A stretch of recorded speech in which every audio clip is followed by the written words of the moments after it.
For this video, next topic na tayo, yung thermodynamic analysis of processes.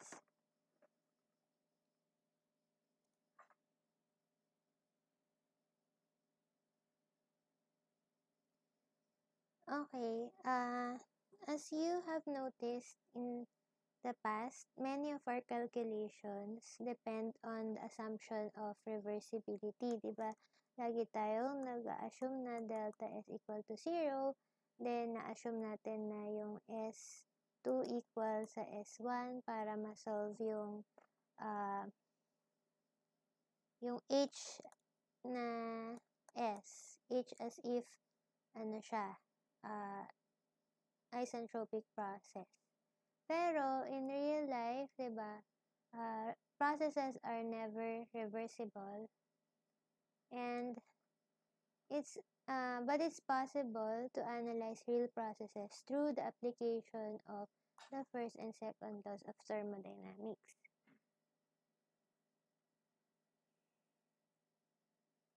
Okay, what tayo?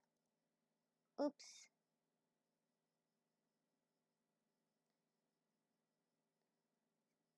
Yan.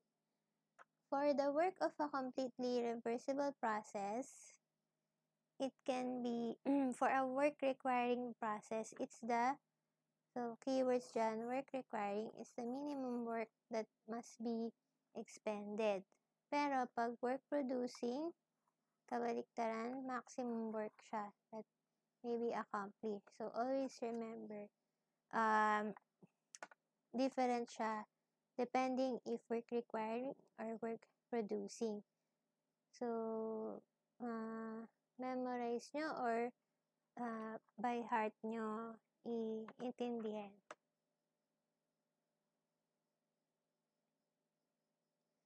For the ideal work, it's the limiting value in a completely reversible process. It's the work resulting when the change in state is carried out in a completely reversible process. We call that the ideal work. When is a process reversible? Unang-una, when all of the changes in the system is reversible. All of the steps, all of the infinitesimally small steps are reversible. And heat transfer between the surroundings and system is also reversible. Yun yung dalawang conditions para maging completely reversible yung process. What are the essential features of any process? Okay, we have the surroundings. Yung surroundings, meron siyang T0 na temperature. And then, meron tayong yung process. So, sa process, may inlet, may outlet. Okay? May work applied or work done. And then, meron tayong Q, may heat na either released or absorbed by the process. And we get the sum of those heat.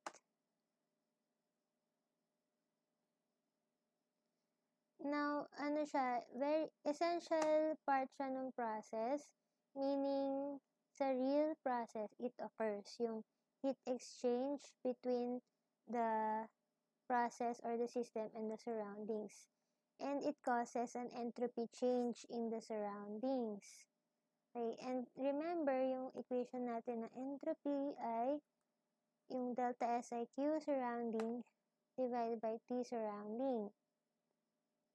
Pero, mahirap kasi measure yung entropy change ng surroundings. We can only get it from an entropy balance. So, paano ba mag-entropy balance? We make use of the general entropy equation, okay, which is ito. Ito yung Q surroundings, T surroundings is the delta S surroundings minus delta S times mass of flowing stream times the SG total generation equal to accumulation ng entropy sa control volume. So, if you will remember, but ito yung general entropy balance natin. We have yung transport terms. Okay, ito yung kasi, diba, ito yung there's entropy dahil sa transport. Ito naman yung generation term, ito yung accumulation term. Now, for a reversible steady state flow process, wala tayong accumulation ng entropy. Okay? And wala din tayong generation ng entropy. Kaya, masisimplify yung equation kanina, yung equation number 2, masisimplify lang siya sa dalawang terms na yun. Nasa dulo, nasa left. Okay? And that is equation 3. Now, for a reversible steady-state flow process, if you will remember, this is our energy equation for steady state. And pag reversible, lagyan lang ng sub-rev yung work shaft at yung Q. Ibig sabihin, yung path function natin na Q at W para silang reversible. That is equation 4. And for a reversible process, the work involved is also known as the ideal work.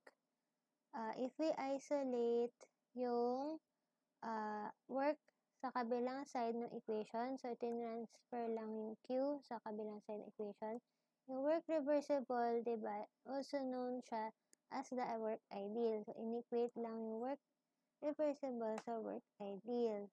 And this is equation 5. Next, from equation 3, we isolate Q on one side of the equation kasi kanina, nandito yung T surroundings. Pero yung T surrounding equal yan sa T naught, so tinranspose lang yan dyan and ginawang T naught. And substitute equation 6 to equation 5 kasi yung Q surroundings, if reversible, equal yan sa Q reversible. So that, yung work ideal natin, kanina kasi ito ay Q rev, sinubstitute lang nitong equation na to. Yan. So, yan yung Q rev. Next is equation 7. Ito na, this actually gives the minimum work requirement for a process requiring, for a work requiring process, and it gives the maximum work for a work producing process. This equation. So, tandaan natin itong equation na yan. Next is the thermodynamic efficiency. We already know this, diba? It's the work, for a work produced, it's work shaft or yung work actual over work ideal kasi mas maliit yung work shaft. Pero, pag work requiring process, baliktad na kasi for a work requiring process, mas maliit yung work ideal.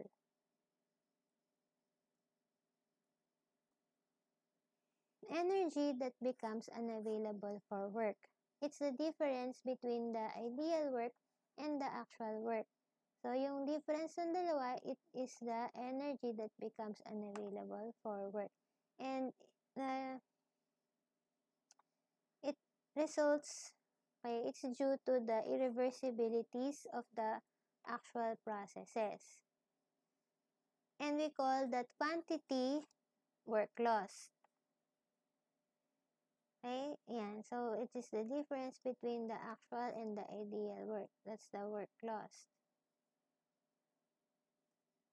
So, from the energy equation, the work involved for an actual process is this. So, pag hindi siya reversible, diba? Ito lang yung energy balance natin. Tinranspose lang yung Q sa kabilang side ng equation. Pero yung ideal work natin na equation, yung dinerive natin kanina ay yan. Ngayon,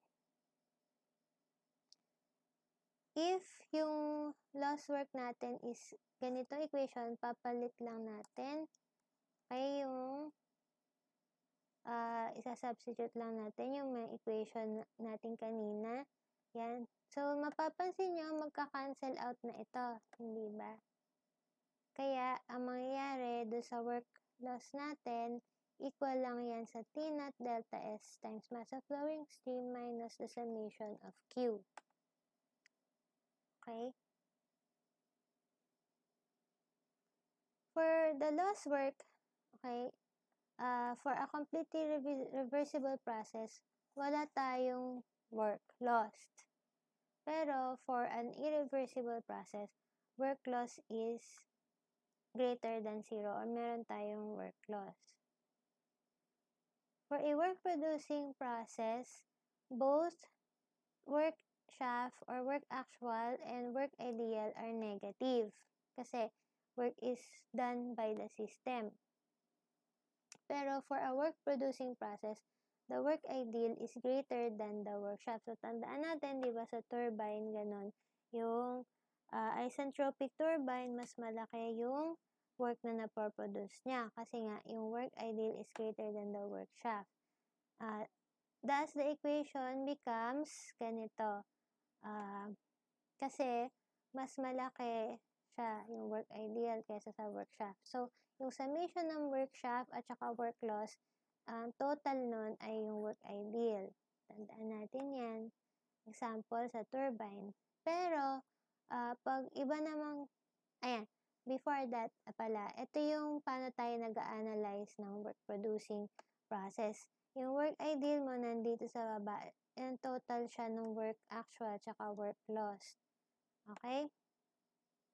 Iba naman, baliktad pag work requiring process. Pag work requiring process done, work is done on the system, kaya work actual and work ideal are positive. Work done on the system. Tapos, pag work requiring process, for example, yung mga compressor, pumps, diba, work actual is greater than the work ideal. Mas malaki yung actual na work required kaysa dun sa ideal work required. Kaya, yung equation natin, yung work shaft siya nasa total, yung work ideal mo, pag inad mo sa work loss, ang total niyan yung work shaft. Kasi yung sa work producing process, yung nandito yung work ideal. Tapos nandito yung work shaft. So, baliktad. Pag work requiring process, yung work shaft yung nandito. Okay?